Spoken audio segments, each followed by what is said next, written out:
네, 친구 만들기라는 되게 유치한 제목으로 우리 함께 말씀 나눠보려고 합니다. 제가 주보에 말씀 제목을 실을 때마다 박준호 목사님의 엄청난 맹비난이 있어요. 제목이 이게 뭐냐고. 근데 딱히 더 좋은 제목이 떠오르지 않았습니다. 여러분, 환양년이라는 말 들어보셨나요? 환양년? 요즘에는 잘 안 쓰는데 좀 옛날 드라마 같은 데서 보면은 이제 뭐 바람핀 여자나 아니면은 좀 이제 해픈 여자나 이런 여자들을 이 화장년 막 이러면서 막 욕했던 장면들이 많았어요. 여러분 들어보셨어요? 화장년? 네. 딱 들어도 어감이 좋지 않아서 좋은 말은 아닐 것이다라는 느낌이 딱 오는데, 본래 환양년이라는 말의 본래 말은 환향녀예요. 환송하다 그러니까 고향향. 그러니까 고향으로 돌아온 여자라는 뜻입니다. 고향으로 돌아온 여인이라는 뜻이에요. 1636년에 청나라가 이제 명나라를 공격하기 전에, 이제 명나라를 공격하는 동안 조선이 자기네들을 공격할 수도 있다는 생각에 이제 딱 정리하고 명나라를 제대로 공격을 하려고 조선을 먼저 치죠. 그거를 이제 병자 호란이가 부릅니다. 영화 남한산성 보셨어요? 남한산성? 네, 그 남한산성의 역사적 배경이기도 하죠. 청나라의 침략으로 인조가 어디로 튀어요? 남한산성으로 도망을 가죠. 그리고 끝내 항복하게 됩니다. 이 사건으로 조선은 청나라에 포로를 바쳐야만 했어요. 그래서 당시에 포로로 끌려간 조선 사람이 60만 명이었대요. 근데 그 중에 50만 명이 여성이었다고 합니다. 이렇게 많은 사람들이 50만 명이 포로로 끌려갔다가 50만 명이 싹 빠졌다가 50만 명이 갑자기 조선으로 다시 돌아오게 된 거예요. 그러니까 조선 땅이 되게 뒤숭숭하게 된 거예요. 그들을 어떻게 대해야 할지 대책이 없었던 거죠. 사람들은 포로로 끌려가서 고생한 이 여인들을 따뜻하게 맞이해 주지 않았습니다. 많은 사람들이 그들이 오랑캐 성놀이개 노릇을 하다가 왔다고 해서 몸이 더럽혀진 계집이라고 손가락질을 했어요. 결혼을 했던 여성들은 이혼을 요구당했고, 시집을 가지 않은 처녀들의 경우에는 삶이 너무 괴로워서 자결을 하거나 집안을 더럽혔다는 이유로 쫓겨나기도 했습니다. 포로 생활을 하다가 돌아왔는데 자결을 했다는 건 뭐예요? 돌아온 삶이 더 힘들었다는 거죠. 포로 생활을 했을 때보다 돌아왔을 때의 삶이 더 힘들었다는 거예요. 그들이 포로 생활에 끌려가서 얼마나 고생했고 얼마나 힘들었는지에 대해서 공감해주는 사람은 없었습니다. 그저 몸이 더럽혀졌다는 그 사실만이 중요했던 모양이에요. 유교 전통에서 정조를 지키는 것은 너무나 중요했기 때문에 그들은 위로받기보다 저주받아야만 했어요. 지금 생각해보면 막 화가 나, 안쓰럽고 안타까운 마음이 듭니다. 이러한 혐오와 멸시는요, 다른 문화, 다른 역사 속에도 존재했습니다. 어쩌면 우리 안에 항상 존재했고, 그리고 지금도 우리 안에 존재하고 있을지 몰라요. 오늘 읽은 본문은 착한 사마리아인이라는 제목으로, 여러분들도 다 잘 알고 있고, 그 다음에 교회를 다니지 않는 사람들도 많이 알고 있는 내용입니다.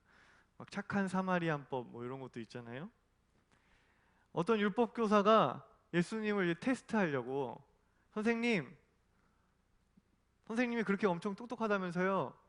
선생님, 영생을 얻으려면은 어떻게 해야 됩니까? 라고 물어봐요. 그랬더니 예수님이 되게 센스 있게 대답하죠. 네가 배운 건 뭐야? 네가 알고 있는 율법에는 뭐라고 쓰여 있어? 물어봅니다. 그랬더니 율법학자가 자신 있게 대답하죠. 내 마음을 다하며 목숨을 다하며 힘을 다하며 뜻을 다하여 주 너의 하나님을 사랑하라. 또한 내 이웃을 내 자신과 같이 사랑하라 하였습니다. 라고 말했어요. 그때 예수님이 오, 잘 알고 있네. 그렇게 살면 돼. 이렇게 딱 말하는 거예요. 그랬더니 율법학자가 이에 질 수 없다. 이걸 더 흔들어야겠다. 라는 생각에 그럼 예수님, 그러면 거기서 이웃을 사랑하라고 했는데 그 이웃은 누구예요? 되게 어려운 질문을 날리는 거예요. 이것은 예수님을 골탕 먹이기 위한 질문이었죠. 당시에 유대인들이 생각하는 이웃이란 개념은 굉장히 제한적이었어요. 그들에게 있어 이웃이란 신앙이나 정치, 정당, 민족 같은 동지의 개념이었습니다. 즉 유대 사회에서는 같은 민족, 같은 종교, 같은 정치적 성향을 가진 사람만이 자신들의 이웃이라고 생각했어요. 아마도 율법학자는 만약 예수가 이러한 유대인들의 생각에서 벗어난 대답을 하면 바로 공격하려고. 저봐, 쟤 똑똑한 사람 아니야. 쟤 이상한 애야. 쟤 이단이야. 라고 공격하려고 이 질문을 한 거예요. 이 어려운 질문에 예수님께서는 이웃은 누구라고 딱 정의 내리지 않고 스토리텔링을 하시지. 하나의 이야기로 대답을 대신합니다. 사실 이것이 이야기가 가지는 엄청난 힘이기도 해요. 규정하고 정의 내리기보다 이야기 안에 들어있는 메시지는 굉장히 자연스럽고도 강렬하게 그리고 오랫동안 우리의 마음에 남아있어요. 그래서 어떤 엄마나 할머니가 너 착하게 살아야 돼, 안 그러면 혼나, 막 이렇게 딱 착하게 살아야 돼, 사람은 착하게 살아야 돼, 막 이렇게 가르치는 것보다 옛날 전래동화, 뭐 흥부와 놀부라든지 뭐 이런 거를 얘기를 한 편 딱 해주면 아이들의 기억 속에 착하게 살아야겠구나 라고 하고 기억이 오랫동안 남는다는 거예요. 예수님이 스토리텔링을 해요. 예수님의 이야기는 이러했어요. 한 유대 사람이 예루살렘에서 여리고로 내려가다가 강도를 만났어요. 강도는 그 사람을 때려서 확 때려가지고 옷을 다 뺏기고 반 죽은 상태로 만들었네. 근데 그렇게 해서 쓰러져 있는데 한 제사장이 길을 가다가 그 사람을 봤어요. 근데 이 제사장은 시체를 만지면은 자기까지 부정해지니까 그게 두려워서 그 시체를 못 보고 그냥 지나갔어요. 그리고 레위 사람이 또 그 길을 지나갔어요. 레위 사람도 그 시체 죽어있는 사람, 죽어가는 사람을 보고 자기가 부정해질까봐 또 모른 척 지나갔어요. 그러다가 또 사마리아인이 지나갔어요. 사마리아인이 지나갔는데 사마리아는 여행을 가던 중에 그 쓰러져 있는 사람을 보고 아이고 어떡해 하면서 보고 상처를 막 치유해주고 자기 짐승에다가 실어가지고 이제 여관까지 가서 돌봐주고 그 다음에 여관 주인에게 잘 좀 돌봐달라고 돈을 주면서 잘 좀 돌봐달라고 비용이 더 들면 내가 여행을 갔다가 돌아오는 길에 꼭 갚겠다고 저 사람이 다시 건강해지게끔 도와달라고 주인한테 여관 주인한테 부탁을 하고 길을 떠났어요. 여러분 누가 강도 만난 사람의 이웃입니까? 예수님이 이렇게 얘기를 한 거예요. 예수님의 대답에 사람들이 이제 멘붕에 빠졌겠지. 혼란스러웠을 것입니다. 자신들이 생각하기에 자신들의 이웃은 분명히 같은 민족과 같은 종교로 이어져 있는 유대인뿐이라고 생각했는데 예수님의 이야기 속에서 강도 만난 유대인의 이웃은 자신들이 생각하는 종교 지도자인 제사장도 아니었고 유대인 문화 속에서 뼈대 있는 가문이라고 하는 레위 사람도 아니었어요. 강도 만난 유대인에게 이웃은 유대인들이 멸시하고 혐오하던 사마리아인이었어요. 그럼 이쯤에서 우리가 한 번쯤 좀 알아봐야 돼요. 왜 유대인들은 사마리아인을 엄청 싫어하고 그렇게 혐오했을까? 사마리아인이란 당시 유대 사회에 환양년 취급을 받던 사람들이었어요. 기원전 941년에 솔로몬 왕조가 딱 끝나고 이 이스라엘이란 나라가 어떻게 돼요? 남과 북으로 쪼개져. 남쪽은 남유다 왕국이라고 부르고 북쪽은 뭐라고 불러요? 북이스라엘 왕국이라고 불러요. 그러다가 기원전 722년경에 북이스라엘 왕국이 아시리아에게 멸망을 당해요. 그래서 아시리아는 북이스라엘을 정복한 후에 북이스라엘 사람들을 강제 이주시키기도 하고 다른 민족에 있는 다른 민족 사람들을 또 북이스라엘 땅으로 강제 이주시켜서 민족적 개념을 없애버리려고 혼혈 정책을 펴옵니다. 그러니까 민족도 흐트러지고 거기에 막 여러 종교들도 다 뒤섞이게 만들어요. 그때까지만 해도 나라를 유지하고 있던 이 남유다 왕국에서는 그 북이스라엘 왕국의 그 사태를 보면서 그들이 순수하지 않다고, 하나님을 버렸다고 이제 손가락에 시작했어요. 그때부터 이들의 혐오가 시작된 거예요. 그런데 놀라운 건 뭐냐면 남유다 왕국도 나중에 어떻게 돼요? 망해요. 그래서 지들도 어떻게? 포로로 끌려가.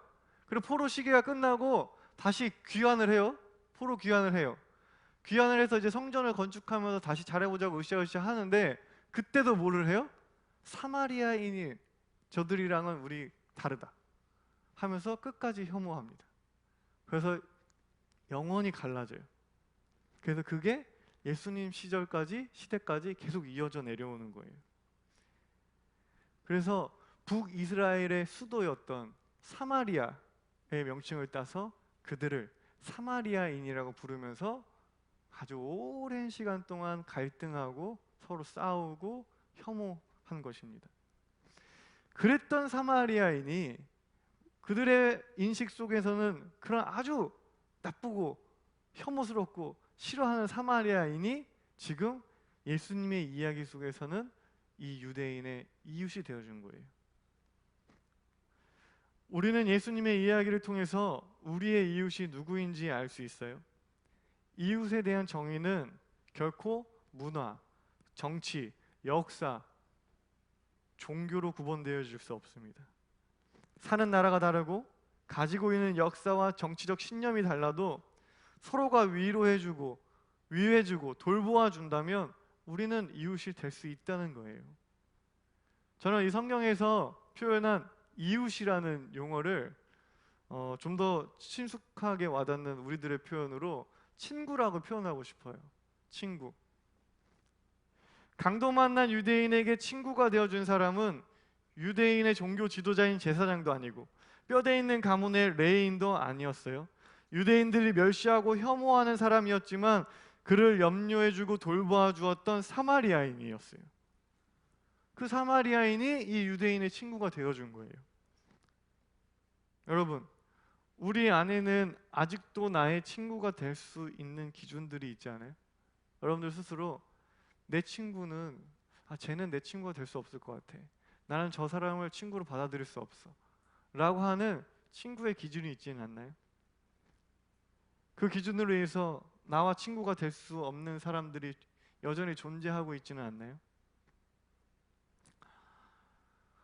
광고에서도 말씀드렸듯이 이번 주에 우리 신세계 교회는 또 다른 친구들을 만들기 위해서 긴 여정을 떠납니다. 우리와 친구가 될 사람들은요, 피부색도 달라, 새까매요.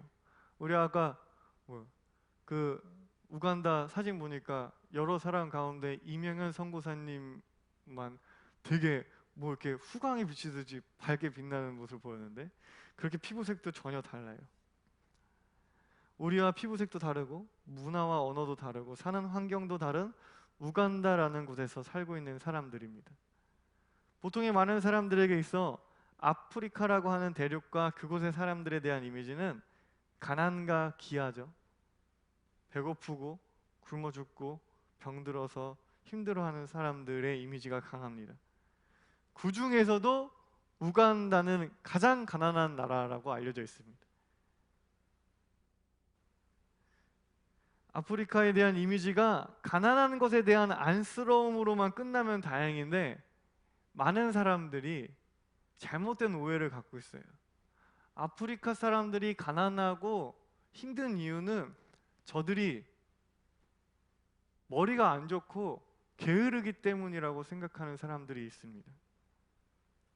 자원이 많은 땅이어서 자원만 믿고 일하지 않아서 그들이 가난하게 되었다고 생각하는 사람들이 있어요.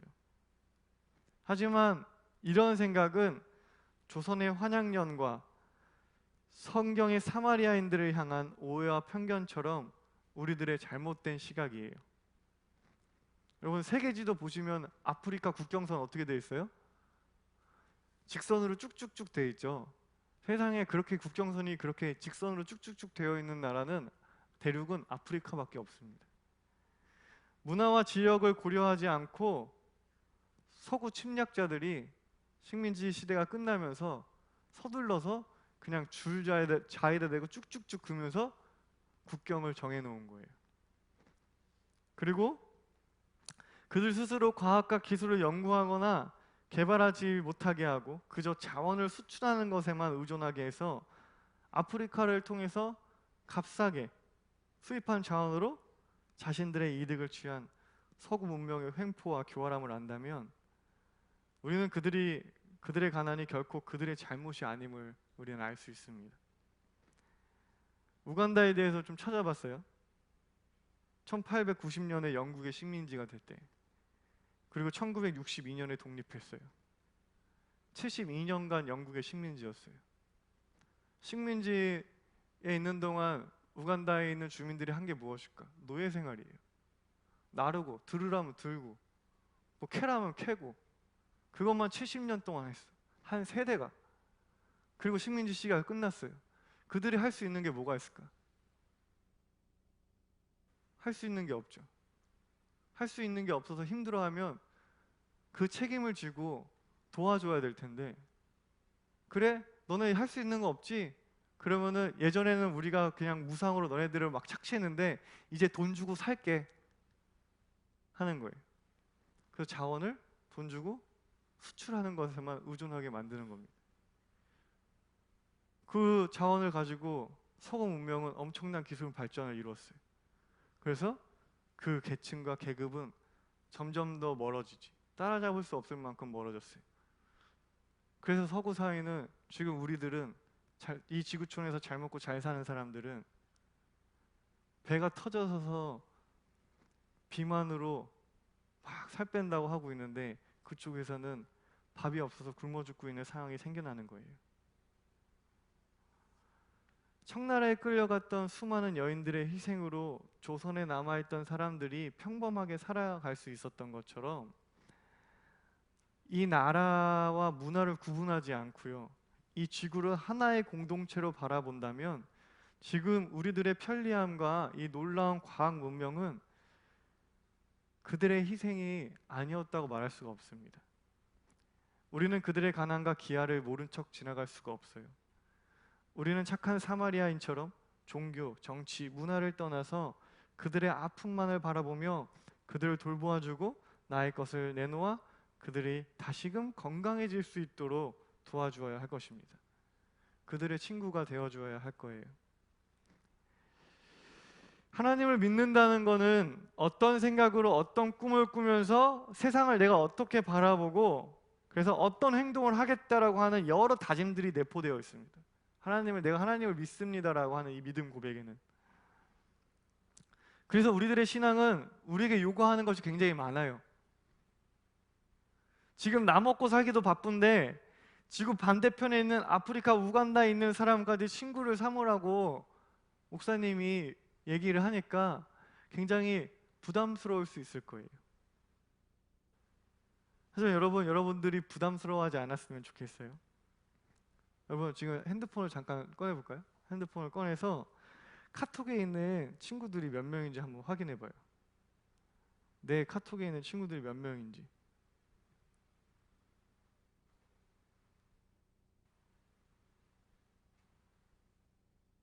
정배 몇 명이야?